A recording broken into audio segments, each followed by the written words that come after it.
I just want to introduce myself. I'm Kim Brown. I'm the Administrator of Cultural and Heritage Affairs for Atlantic County.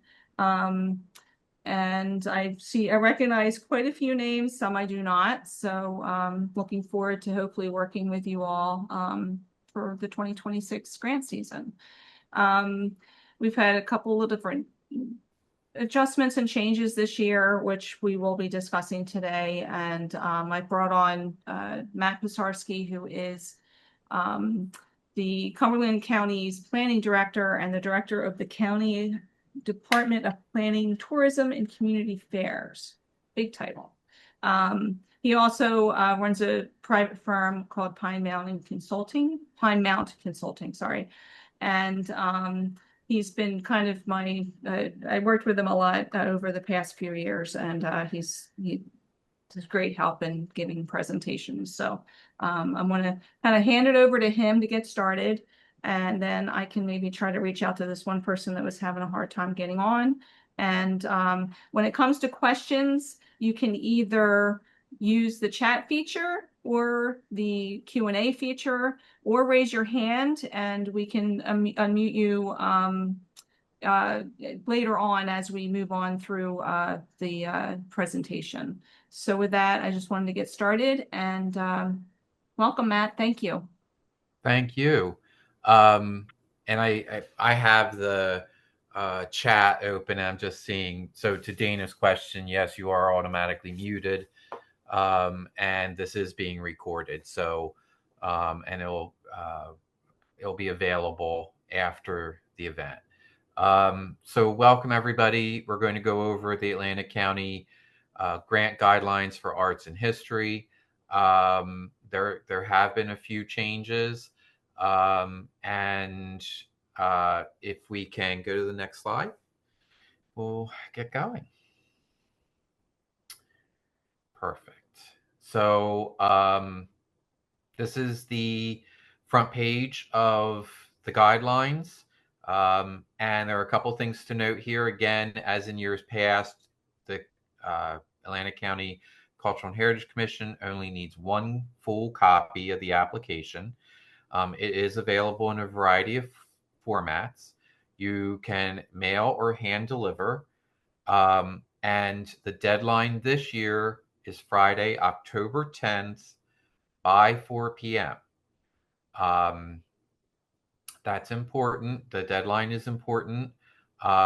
We have all of the counties have a very tight timeline after the due date in order to get it out to the grants review panel, make sure everything's accurate, schedule that review process, get it to the Cultural and Heritage Commission, all of that. And so that's the first page. So we'll move on to the next one, please. Arts and history, who can apply? Next. So, and this is the same basically for both. And you can just scroll through until all the text comes up if you want.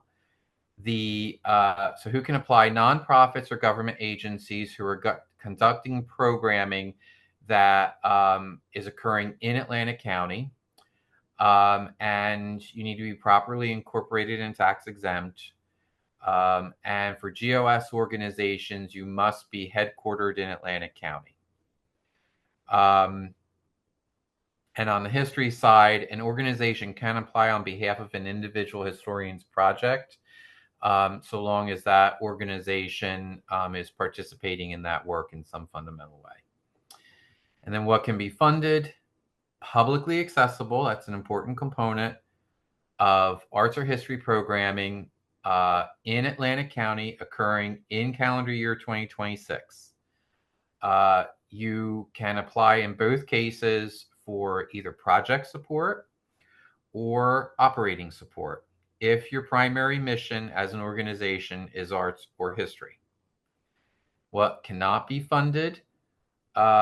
So typically capital expenses of any kind, equipment with a 3-year life or longer. Again, that's a on a case-by-case basis. If you're not sure, check with Kim. Deficit reduction, which I've never seen come up before. Scholarships or fellowships are typically not funded. Fundraising events specifically for the fact of fundraising. So if your event is selling that we're funding is a ticketed event, and the ticket prices are $3 a piece or something, and you make money on that event, or you're bringing in some income from that event, that's fine. But what would not be funded as far as a fundraising event would be a $65 a plate dinner, and the whole event's purpose is fundraising. That's not a fundable component. Food and alcohol are generally entertainment along those lines. Food can be used as a match component, but the grant funds can't specifically fund food. Foreign travel, non-public events. There was a case in another county in which a school was going to apply. It was a private school, and they were going to hold an event that was only available to their students. That's not publicly available, and therefore that is not a fundable event. On the history side, basically all those same things, a couple of extras. If it's non-cataloged photography or inaccessible material, so basically if you were going to rehouse or research something of which it was not available to the general public, that would not be fundable. Genealogical projects, in some cases, again, that's a case by case. Something that relates to history that does not have a direct association with New Jersey. And then everything else is basically the same. And then a special note for history applicants, and we haven't mentioned this before, but the New Jersey Historical Commission has gone through an analysis, and while they identify that religious institutions may apply for funding if your primary mission is religion, if it's a church, for instance, that's applying for history grant funding, that application will be reviewed by the State Attorney General's office to determine whether it falls under definition of religious use and would therefore not be eligible for funding. You could think about this a little bit ahead of time. If you are doing some type of religious history and it has an impact on New Jersey or local history in general, and is going to be available and open to the public, then that probably is going to be fundable. If it's a specific church and they want to rehouse their Bible collection and it's not accessible to the public and it doesn't really have anything to do with a larger state history component, then probably the State Attorney General's office is going to find that that's prohibited. So give some thought to that. And we just wanted to clarify that that is the situation on the history side. I want to chime in really quick on that too. It can be time consuming waiting for an answer, because no matter what you're requesting funding for, no matter what, it needs to go up through the State Attorney General's office. So I just want to make everyone aware of that too, that it could be months before we find out whether it's fundable or not. Right. Okay. All right, next slide, please.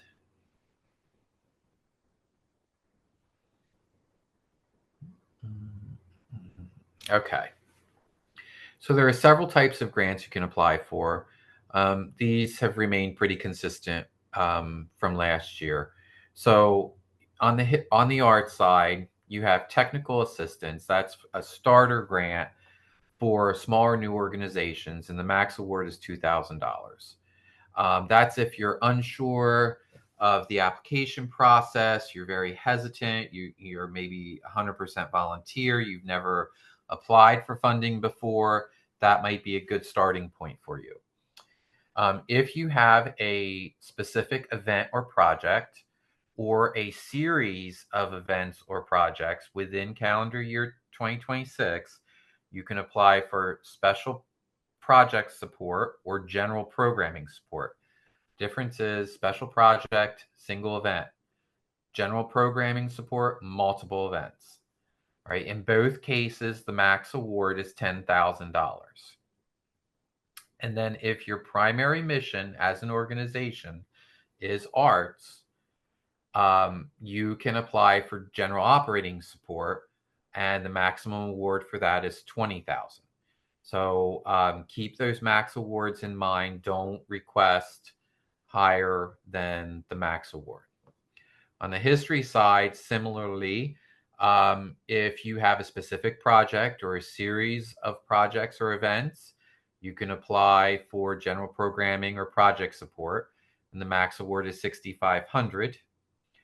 And again, if your organization's primary mission is history, you're a historical society, something along those lines, you can apply for general operating support, which can cover a variety of expenses related to your nonprofit.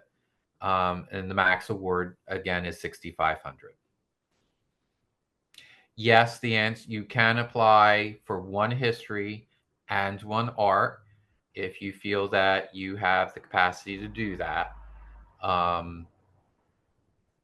So yes, you can. One of each.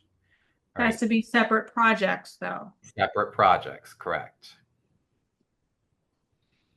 Next slide, please.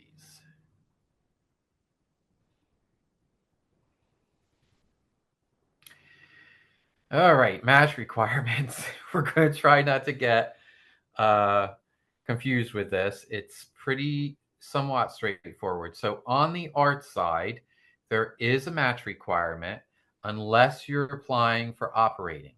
So if you're applying for a special project, technical assistance, or general programming, a match is required. It's a 1-to-1, except for colleges and universities, which is a 1-to-2.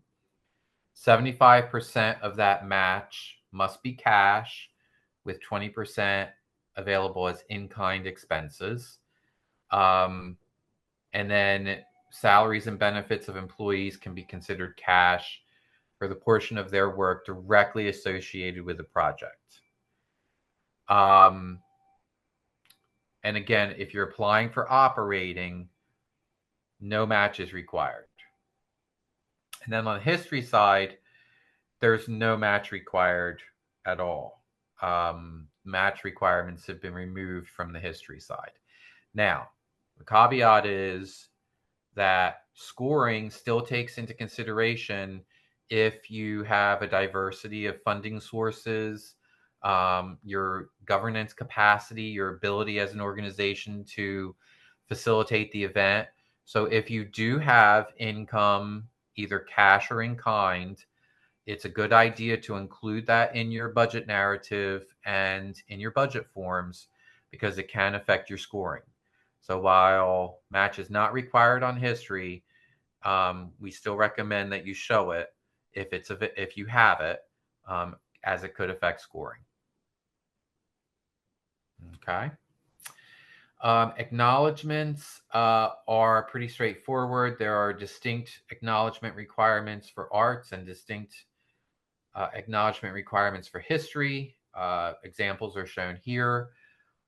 It's very important that these acknowledgements are shown on all of your materials. So if you're doing a flyer, they should be shown. If you're doing a program book, they should definitely be in there. In fact, I would dedicate a whole page of your program book to this funding source, an Atlantic County Office of Cultural and Heritage Affairs, and their statewide funders. If you're doing a radio spot, there should be a little blurb at the end that talks about where funding is made possible. It's important not only to the funders because it's a requirement, but it's also important because we want to see both the county commissioners, the members of the Cultural and Heritage Commission, and the funders, that the money is having an impact. And one of the ways they do that is to look for these acknowledgments. So it's really important that you include them. Okay, next slide.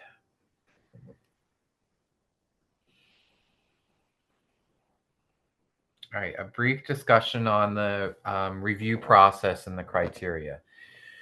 So when you submit an application, it's reviewed for completeness and then provided to a grants review panel comprised of experts in arts and history. They're independent. There is a very strict recusal process for scoring. So the highest standards on conflict of interest are maintained with that review panel. They score and review all of the applications. Those scores are then brought into a formula in which award calculations are determined. And then those award determinations are reviewed by the Cultural and Heritage Commission and then ultimately awarded by the county commissioners. You then will receive your award letter, hopefully at the very beginning of the year. And certainly, by the end of Q1, hopefully. You then have an appeal process if you feel that the application was misunderstood in some way. You can't appeal because you don't think you got enough money in the grant award. You can appeal if you feel, based on the comments from the panel, that they severely misunderstood your application in some fundamental way. So you can participate in that appeal process. I think that appeals are pretty rare. They certainly are in Cumberland. And you then will receive a grant agreement that has to be executed. And upon execution of the grant agreement and determination that everything is satisfactory by the county, then you will be dispersed a 75% payment of your total award. Then at the end of the year or at the completion of your event, you will submit a final report. And upon acceptance of that final report by the county, you will receive your final 25% payment. Okay. And then the criteria that the grants panel uses to score involves, on the art side, the quality of the art, education experience, your audience engagement. There's a big section in the guidelines that talk about variations in considerations for engagement, whether that's to deepen or broaden. And I think Kim's done a great job in explaining some of the criteria that the panelists look at when they make a determination of audience engagement. Also, quantitative impact, physical number of people impacted by the programming, your governance capacity as an organization, and then the overall budget. It's basically the same for both sides. One looks at history and one looks at art. All right. So the first page in your submission of the application should be this checklist. And as long as you follow this checklist, your application will be complete. Be careful that whoever is doing the application, don't check until you know it's in your packet. Like let's say, oh, you're going through and you're like, I know I have my community chart somewhere. I'm going to check that, but it's not physically in your packet. That's going to get confusing. So use this checklist. Once it's in the packet and it's complete, check it. And then as long as the checks are all done, you're good to go. This describes what's required as far as financial review based on your overall budget, and then identifies what may be required for GOS applications versus special project and others. And we're going to go through these different forms and everything. But it's pretty straightforward. You're going to sign it, and that's going to be the first page. The next page is the signature page. You're going to put down the contact information for the individual that is primarily completing this application. And the reason we need that is because if we receive the application, if Kim receives the application and starts going through it for completeness and there's something missing or there's a question, she needs to know who can answer that question, and that should be the person who completed the application. We've had situations in which, let's say, the treasurer has completed the application, but the executive director is listed on this form, and then she'll contact the executive director and say, "What did you mean in the budget when you said so and so?" They'll be like, "I have no idea. My treasurer completed that." So provide the information for her to contact for the person who can answer a question related to the application. You're going to do a little elevator pitch, 100 words or less, on what you're trying to do with the funding, what you want to accomplish. And then you're going to identify which category you're applying for and the amount you're requesting. So, for instance, on the art signature page, there are 4 lines here. You're going to put a number in one of them. So, are you applying $8,000 for special request? $8,000 would go in that second line. The rest are going to remain blank. Same on the history side. Are you doing general operating for 6,500? Then that third line will say 6,500 and the other 2 will be blank. And then you're going to sign and date it, and there's your signature page.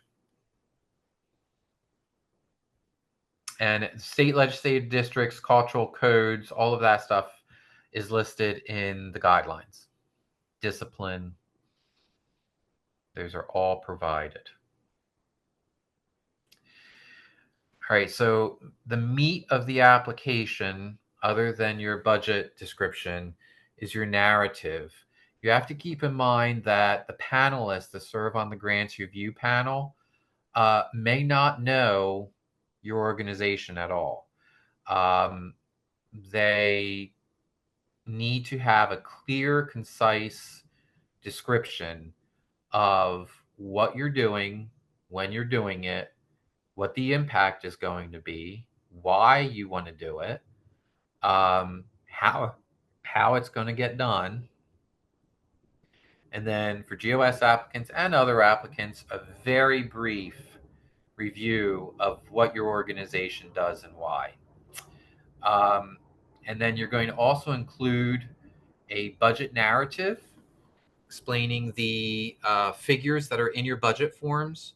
So you'll see when we get to the budget forms, for instance, there's a single line for marketing. So you're going to put, let's say you put $10,000 or something in for marketing. And that number doesn't really explain what you're doing with marketing, which is why it's important that in your narrative you say, all right, we are dedicating in the proposal 10,000 for marketing, of which 1,000 is going to be used for social media boosting. 2,000 is going to be used for newspaper ads in these newspapers. We're going to do radio ads. We're going to do $2,000 in yard signs. Identify to the greatest degree possible how that money is proposed to be spent. And you want to be as specific as possible. So if you know the artists or historians that are going to be involved, identify them. Talk to us about why you selected those particular artists. There are some cases in which, let's say, a municipality is applying for a summer concert series. And you list 4 artists or bands, and there's no real understanding as to how those bands were selected. Was it, Cindy in accounting had a friend who is one of the band members, and so they were like, "Hey, can you perform at our summer concert series?" Sure. Preferably, it's that you had a panel of artists who looked at who's performed in the past, who your audience is, and they say, really, the people are most interested in this type of music. Let's try to find artists in the area who can perform that way. And there's a process. There's a method to the selection process. Include that in the narrative. Talk to us about how that process happens or is going to happen. And then in some cases, you may not know who the artists or historians are at this point, but talk to us about, let's say if we're going on the history side and you're going to do a analysis of a piece of history, you need a historian to do that. How are you going to select that historian? What criteria are you using to determine who the right person is to do that work? And be straightforward and honest about it. If you're not sure, and you're going to set up a panel to try to select that person, then talk to us about how you're going to select the people that are going to serve on the panel. Just try to be clear as to that process. I know and we both, Kim and I, serve on different boards in different counties on these panels over the years. And one of the areas that is somewhat typically a lot of times unclear in narratives is how the artists were selected or how the historians were selected. And that can create a red flag, because if it's someone who is related to someone on the governing board, that could be problematic. It doesn't necessarily have to be, but there's no description as to how that person was selected, then it creates some concern on the grants review panel as to, well, was this an open and fair process, or was this somebody's friend who needed a little bit of work over the summer and so they gave it to that person? So try to address what could become a concern for panelists in your narrative. Kim, is there anything you would add to that? Or did I cover? I think I covered that pretty well. All right. Yeah, I think you covered pretty much everything there, Matt. Thank you. Yep. So another really important thing that we maybe didn't hit on hard enough in past years is, if you are a returning regrantee and you received panel comments, which everybody does. Every applicant receives panel comments. It talks about what they liked about the application, what concerns they had about the application, and it's pretty specific.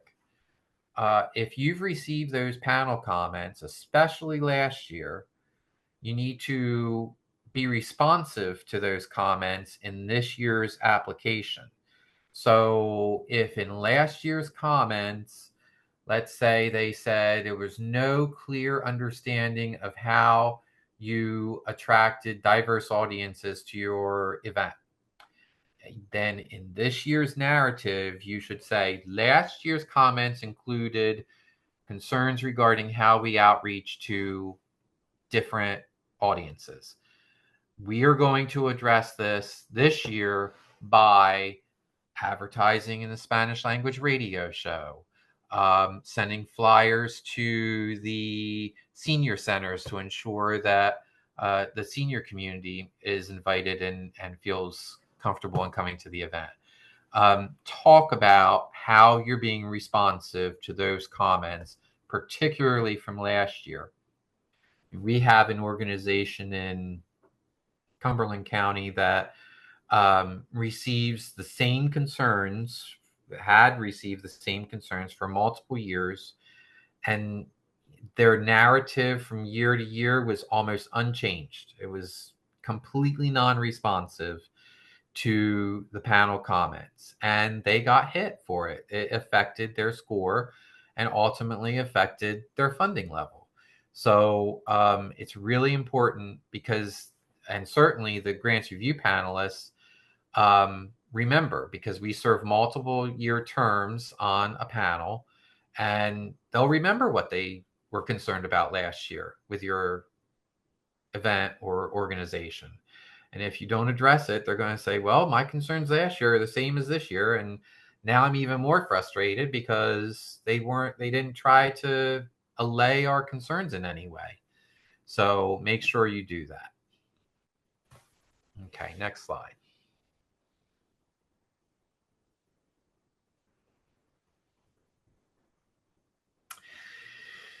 So the publicity plan, it takes a variety of forms, but there are a couple of things that we just want to make sure that you are addressing in the application. So number one, we want to make sure that if you're a returning regrantee, that you've used the acknowledgments in the past.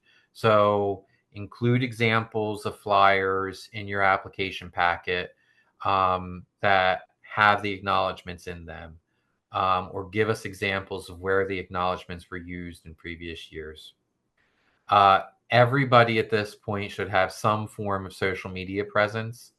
It can take a variety of forms, and it's important that you identify the venues in which you have those posts. So we want to make sure that panelists are viewing your Facebook page, your official Facebook page. So, provide URLs for all of that, and take some time prior to submission of your application to make sure that everything's updated on social media. Panelists do this all the time. They will look at your social media, and if your last post was 6 months ago and you've posted, maybe 3 times in the last year, but then you're proposing to have all of this outreach and everything through social media, it's going to cause some concern. So we want things to align. If you are active on social media, that's an indication that you're responsive to your audiences, and that's a good thing. So take a look at those. Give consideration to how to reach underserved communities. There are many types of underserved communities, and there are a variety of ways to outreach to them. Kind of think outside the box to the extent you can, and include in your publicity plan or in your narrative how you're going to try to attract new audiences. And then audience demographics. So if you recall, one of the components was a numeric, how many people are being impacted by your programming. So you should be tracking who comes to your events in some way, and this can be challenging. You could be providing surveys for people to fill out. You could be taking zip codes. You could be collecting some basic demographic data. We'd like to know how you're doing that and what you're finding. Are your audiences largely exclusively from Atlantic County? Are they have they learned about your organization through specific marketing? And so give some thought on how you're tracking that information and include it in your publicity plan or your narrative. I know in this year's application in Cumberland, we kind of did a bolded red. It's very important to us that we understand how you're collecting demographic data on your audiences, so that we can report that out accurately to our funders and to the county.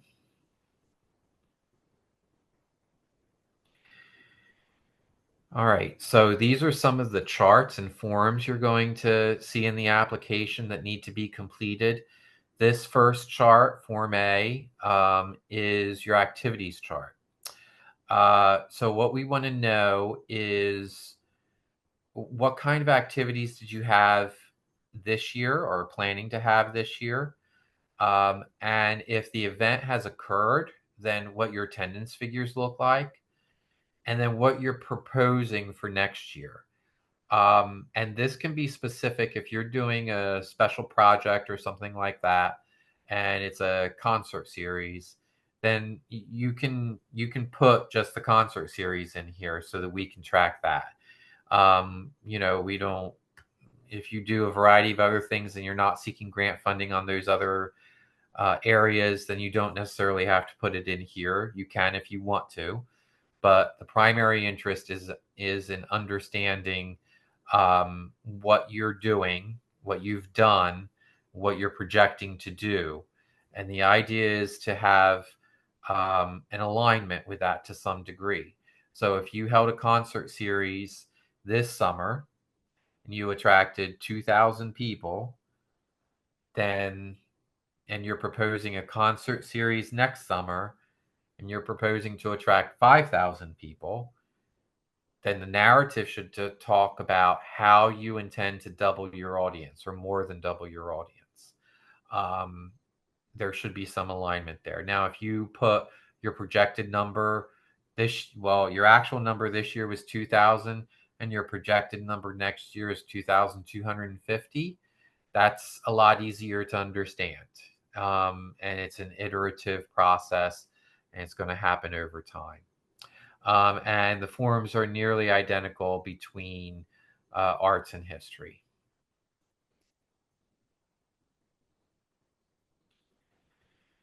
Then we come to our budget forms, which I was happy to see I like the color theme this year with the blue at the top of the columns. I thought that was pretty clear. Uh, don't hate on Kim for the categories. These categories are determined by our funders, and we don't have the ability to really deviate from them. So just do the best you can in identifying what expenses go in what column.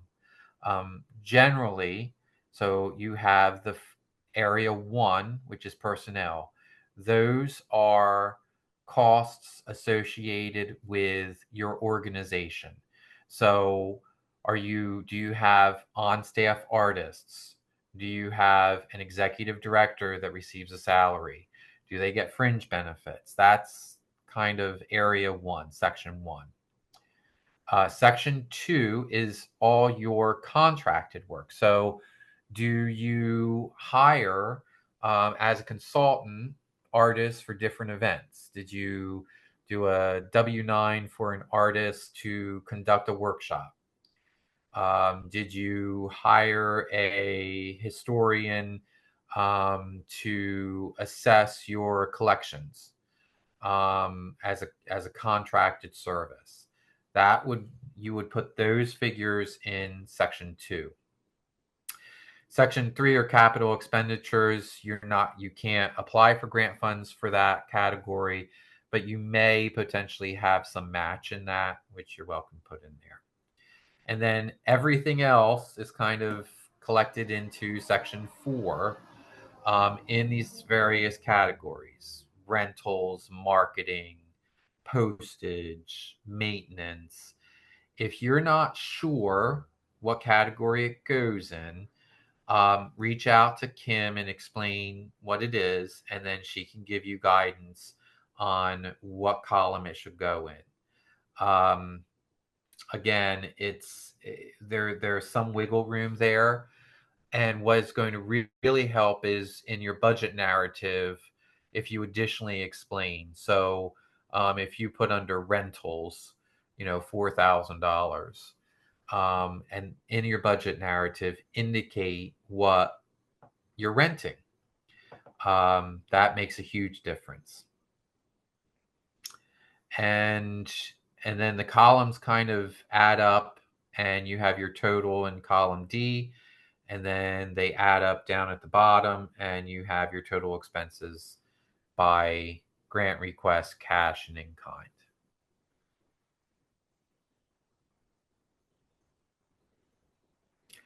And then on the other side of the tally book, you have your income. So we're asking for what your projected income in 2026 is going to be.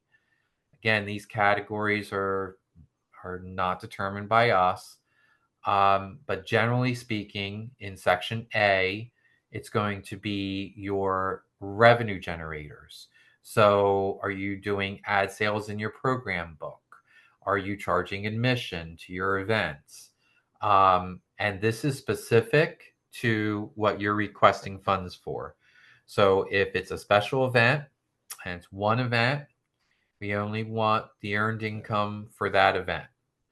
Um, if it's multiple events, then you've got to add them up and put them in here. Section B is contributed income.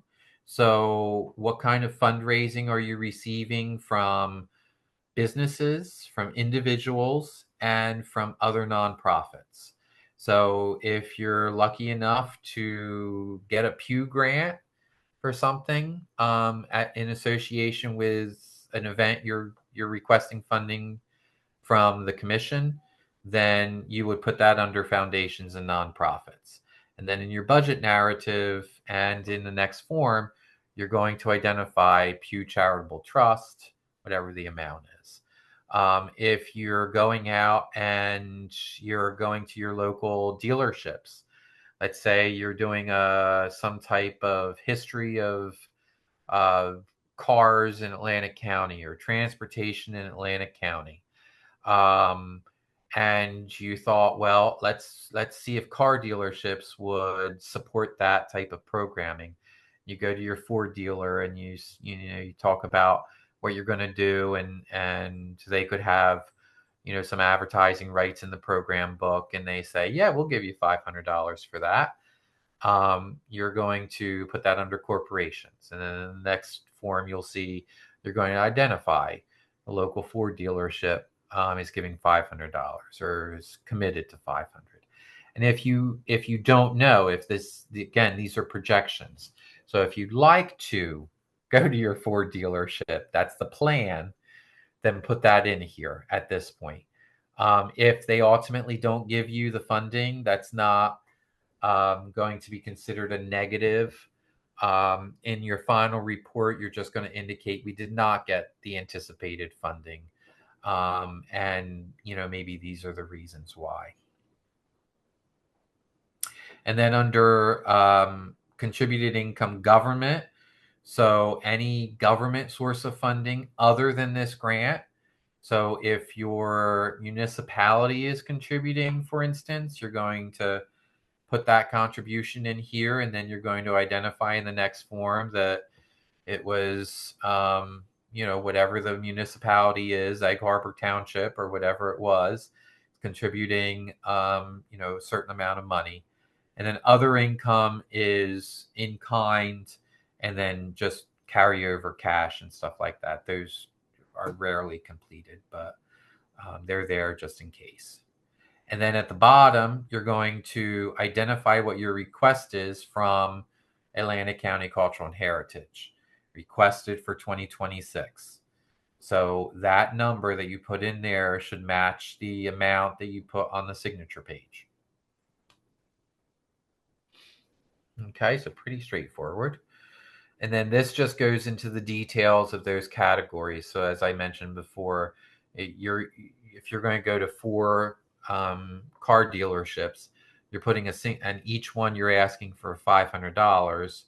You're going to put 2,000 in the previous form under corporations, and then here you're just going to identify each of the 4 dealerships, and you're going to put 500 next to each one. That just gives us a sense of where you're approaching, and this is important because one of the criteria for consideration in the scoring is diversification of funding sources, because while this is an important grant program, we don't know from fiscal year to fiscal year exactly what we're receiving from the state, and we don't want your organization to become overly dependent on this funding source.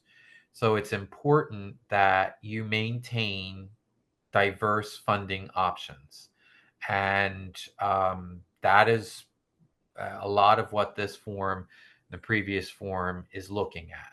How are you maintaining a diverse funding, a healthy and diverse funding source?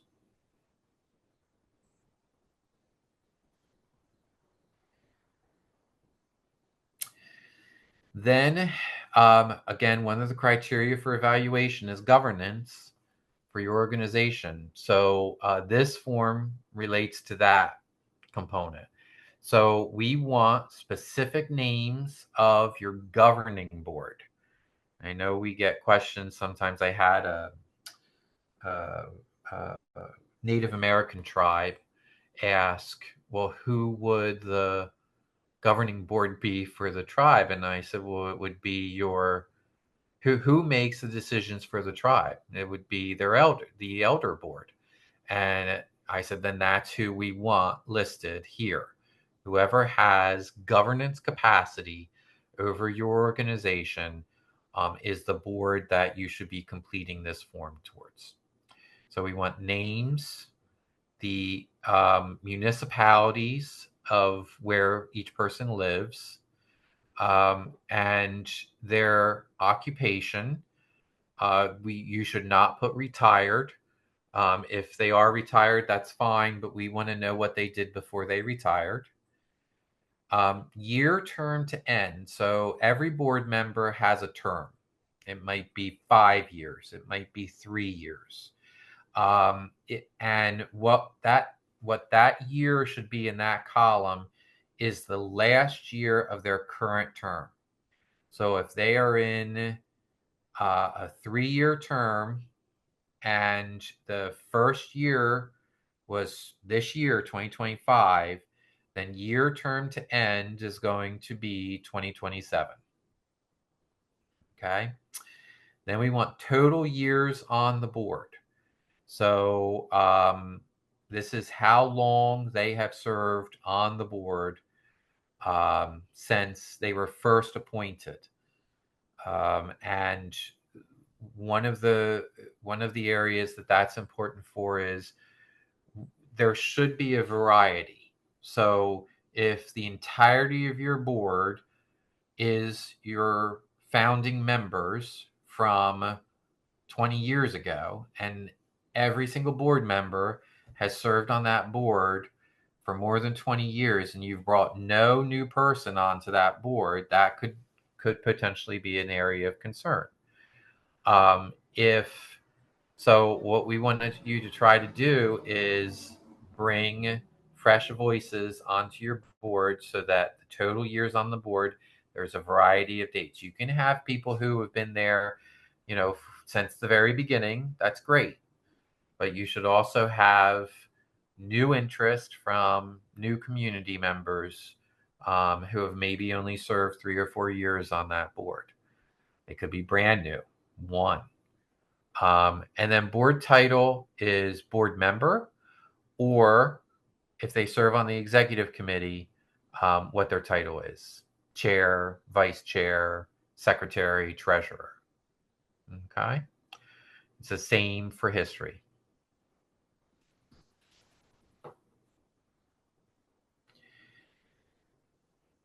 All right. And then we have community chart. So what Atlantic County has provided is the general population breakout for Atlantic County in these various categories.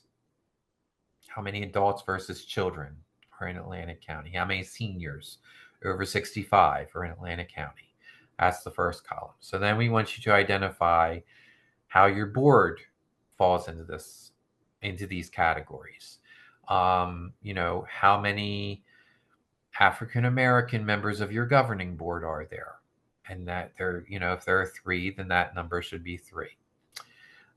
Any executive staff or support staff, and then an assessment of volunteers, roughly, doesn't have to be exact, but a good sense of who serves as your volunteers.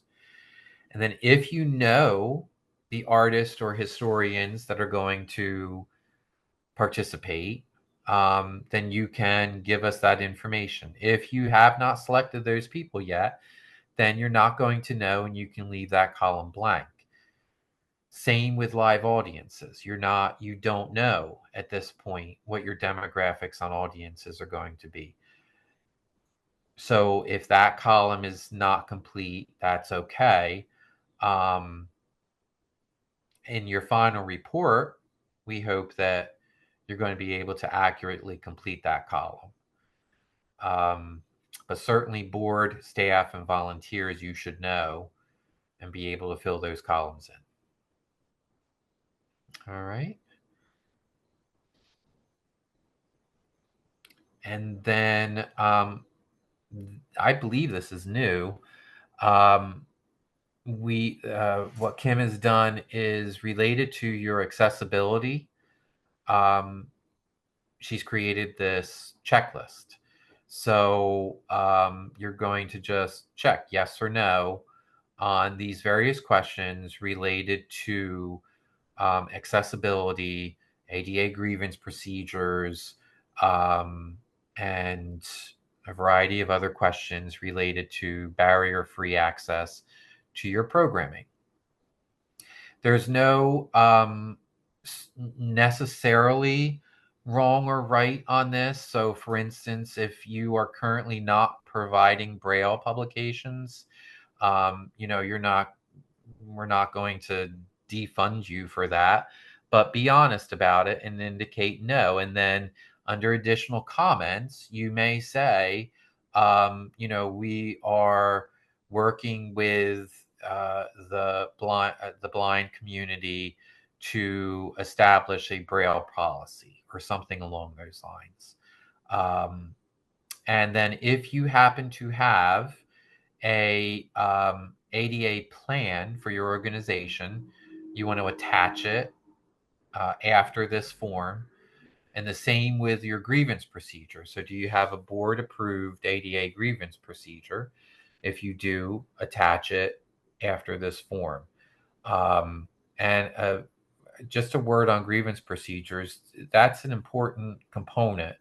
If your organization does not have that, I would recommend that between now and the end of the calendar year, kind of spend time on the governing board talking about that and maybe putting something together. And a grievance procedure is if you're holding an event, let's say you're holding an event outside, say it's a summer concert series on the beach, and someone in a wheelchair goes to attend and they have problems. They can't really access. They don't have the ability to participate equally in that event, and they go to one of your volunteers and they complain at the event, and they say, "Man, this is awful. I can't believe it." And so there should be a procedure in place that your volunteers are aware of on how to handle something like that. So let's say, for instance, the volunteer receives the complaint. They then, as a volunteer, go to your executive director who is at the event, and they say, this person over here complained about access. The executive director comes over and they sit down with that person and they take a written complaint. And then they have 30 days to present it to the governing board. The governing board then provides a formal response to the complainant, and that is mailed to the complainant or in some other fashion provided to the complainant. And if and then they have a procedure to make sure that next year, if that individual attends, there is a way to improve their access to that event. Laid out as a standard operating policy, this is what happens. And so your volunteers know how to respond to grievances that are raised at your programming. It's an important thing to have. It provides some number one, it provides an indication that you care about making sure that everyone in your community has access to your programming. And it also creates a level of um, protection for your organization to know that you're being responsive. You're just not ignoring complaints. And that's an important component. All right. And then what's next? Oh, so each year we talk about, something related to these types of grants. And one of the things that I wanted to hit on this year is the importance of partnerships, particularly um, related to arts programming, but it applies to history as well. So, and working with your municipalities, because your municipalities are doing things every day. They're doing construction projects. They're building facilities. And there's a role that you as a nonprofit can play in that process. So, for instance, the first image here, the people painting on the columns, Philadelphia Mural Arts Program has a sub program that anytime the city builds or renovates a rec center, which happens all the time in Philadelphia, um, the Mural Arts Program will facilitate and coordinate artistic components to that new facility. So they will manage the volunteers. They will figure out the artwork. They will bring in the artists. Because a municipality may not have that expertise that you as a nonprofit do have. And so it helps the municipality by, normally, let's say maybe they paint those columns white because that's the easiest thing to do. And if you come in and you say, hey, you could have a great little art component there on those columns, we'll handle it for you. You don't have to worry about it. We'll coordinate with you and partner with you, but we'll handle all the legwork. We'll get the volunteers, we'll get the paint, we'll get the artists, and we'll handle that for you so that you can have a great piece of art as part of your construction. And these are just other examples of basically the same thing. And so keep that in mind and build those relationships with your municipalities and your governing bodies that your audiences are in and in which you're located. It's a great partnership to build. And then additionally, in Cumberland, and I know certainly in Atlantic, you have some phenomenal open spaces, and we're building open spaces in Cumberland. And so we've been thinking about this a lot. And there are many, many opportunities to add art to open spaces. And here are some examples. So the eye are pucks that go into cyclone fencing. And you think cyclone fencing, blah, but these puck options are phenomenal. We just built a small little pocket park playground. We have a little 4-foot high cyclone fencing along the edge. And we wanted to make the place feel welcoming. And so we ordered these pucks that go into the cyclone fencing, and they really lock in there. It's not something that's going to fall out easily. And you make your design and you send it to the manufacturer of these pucks, and then they will send you the right amounts of the various colors to make that image happen. Now, all we did was a welcome. It just says welcome across the whole front of the fencing. And we put that in at the ribbon cutting for that, which was in May. And I drove past the other day. Not a single puck has come out. And it still looks great. So keep that in mind. There's an example we have in Millville. This isn't it. The image is from New York, of basketball courts and hard surface areas of parks that can be painted on. And there were basketball courts in Millville, and an arts organization created a project to rehab those basketball courts. And when they did, they put an artistic component on the hard surfacing material, and it looks great. And then you can see the picture at the top is just a cinder block wall, which there's plenty of those around. And this art collaborative was the very most basic. You just paint every other cinder block a different color, and it makes an artistic component to that space, which is great. And then down at the bottom, these are, and you may have seen them, they're vinyl strips that go into cyclone fencing, and typically they're used for privacy, and they're just a solid color, let's say black, and they just go straight down. But there are many examples online of where they've taken this material, and it comes in a variety of colors, and they weave it. It's actually referred to as cyclone vinyl weaving, I believe. And they make artwork out of it. And so that might be our newest obsession for the next park in Cumberland, is to make some type of vinyl weaving in the cyclone fencing. Um, so they're just kind of think outside the box. The top image is in New York.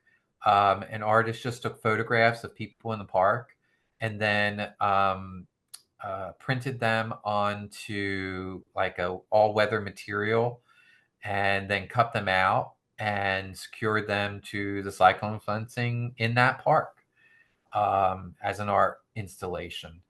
A lot of these things are really durable, and they provide public art in spaces where traditionally it didn't exist. And so there's a potential collaboration with either Atlantic County Park System or municipal parks or whatever it may be. So keep that in mind.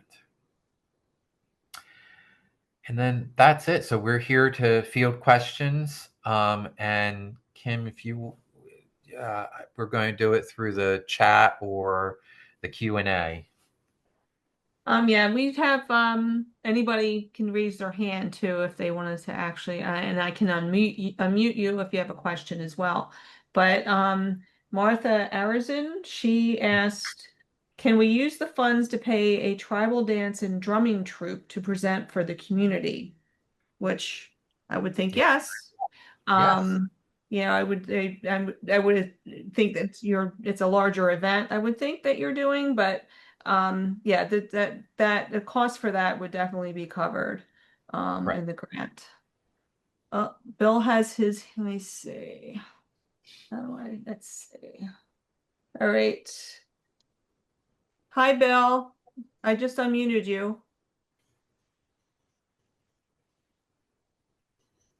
You Right. may, there you go. We can hear you now. Okay. One of the things you talked about was using credits in like radio spots. We always make sure that all our trailers and documentaries and anything we do acknowledges, what we're supposed to acknowledge. Mhm. Problem with a radio spot, sometimes we'll do a 15-second teaser spot. Mm-hmm.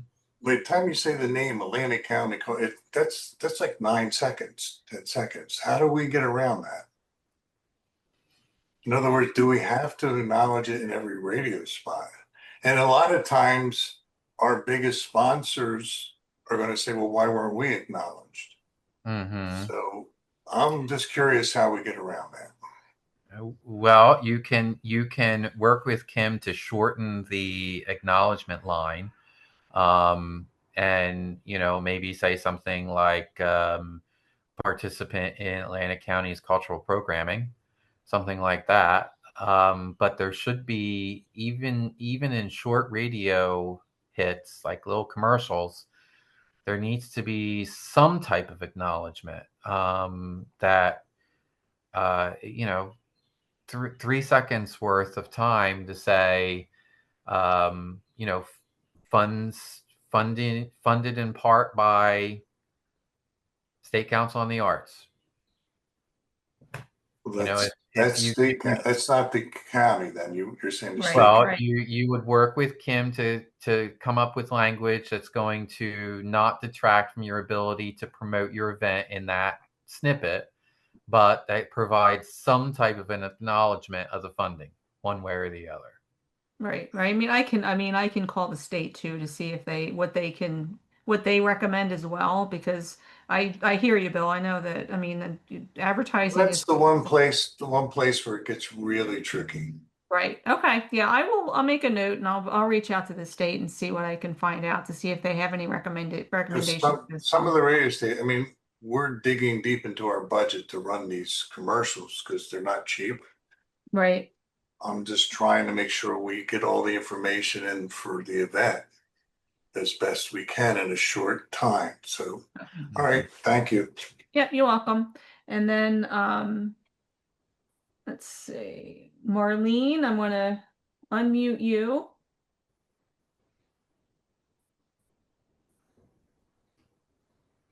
I tried to. Are you there, Marlene? You may have to unmute on your end as well, Marlene. Yeah, I think so. There There we go. go. Hi. Hi. I'm here. Hi. How are you? So two things that I'll kind of combine. One was I noticed in the acknowledgement that you posted on the video here on the a Zoom meeting, it didn't have that italicized 1966. Oh yeah, That's- there's an updated state council logo. Yeah, that wasn't it, right? No, it's not. Oh, No. I just wanted to make sure because one time I had to reprint all my flyers.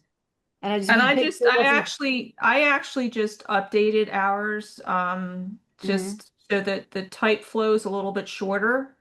Okay.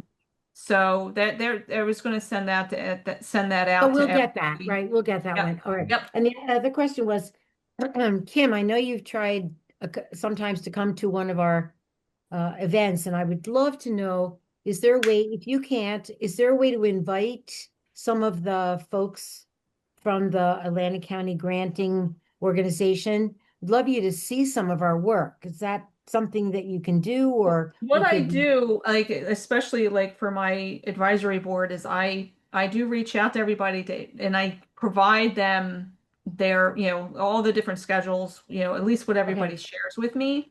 Mhm. And I do try to encourage them to attend. Right.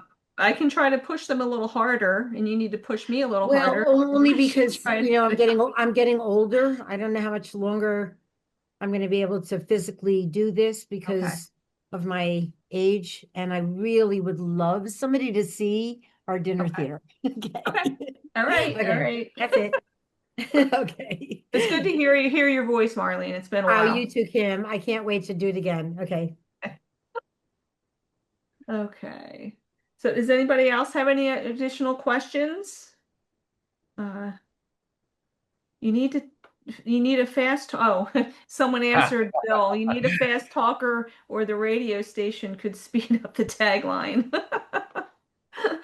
Oh, okay. So, does anybody else have any questions? I think we're good. Okay, If well, not- again, you remember the deadline is October 10th. My information is right on the screen here. I am available anytime for the most part. And I will do it whatever I can to answer any questions that you have and, help you along the way, especially if you're new to applying. So, thanks everybody. And I think we're done. Great. Okay. Thank you, everyone. Good luck. Have a great night. Thank you. Hi, everybody. This is Kim Brown again. I just wanted to actually read off my information just in case someone was just listening and not watching the webinar. You can reach me at 609-909-7309 or email me at kbrown@aclsys.org. Thank you.